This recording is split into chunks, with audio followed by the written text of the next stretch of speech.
I married into the family in 1959, and he had already just had a box of just notes and stuff just put in a box. Then I ended up, for several years, being the go-to man. If he had somebody, I was the one out in the field doing research and stuff like that.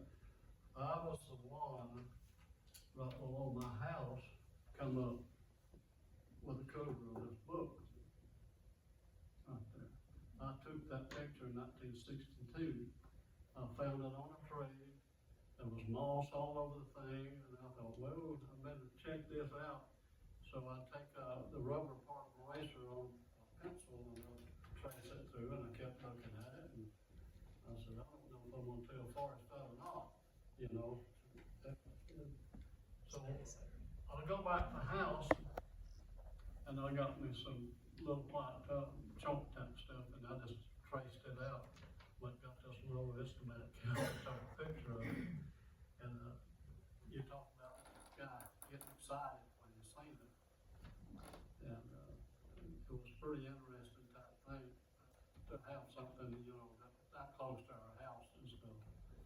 So this started to gather in just little skits and stuff like this in the books, and all this is just, he just had all kind of things just laying around on paper.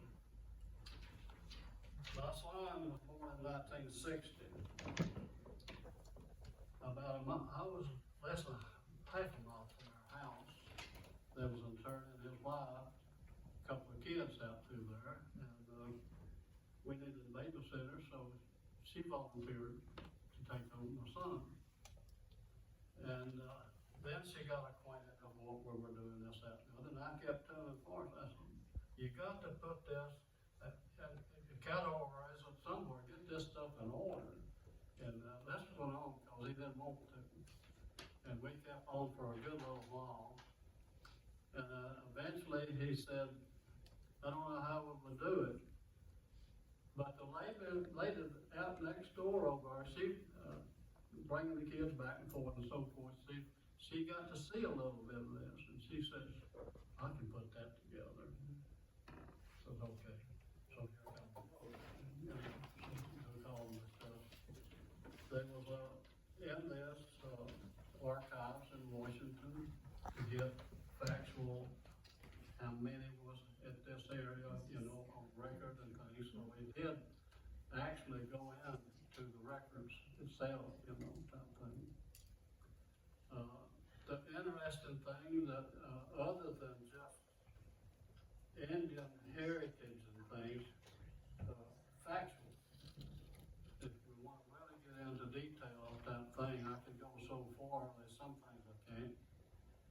But Gertrude Ruskin, she was an honorary out in Cherokee in Atlanta, Georgia. So she done a lot of archives and stuff, and our government gave permission from Smithsonian to take up Chief Van's grave out of him. So whoa, you know. And so in the process, you know, you get, you know, old country boy like Forrest, you know, wouldn't have that kind of pull, but next thing you know, Gertrude Ruskin is the house. You know. And I thought, hello. So they started to dig up land. So I go with Gertrude to the gravesite. And it's kind of real interesting. So when they got him dug up, it was bad news. They measured him. He was too tall. Wrong man.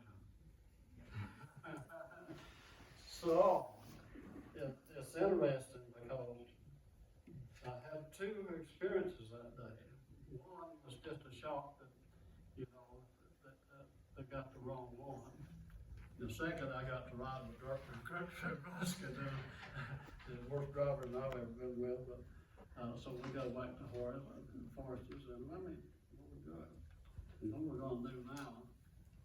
So Smithsonian, they wouldn't give another another permission to dig, so Van was, we were gonna move him up to the Van house, and that never happened.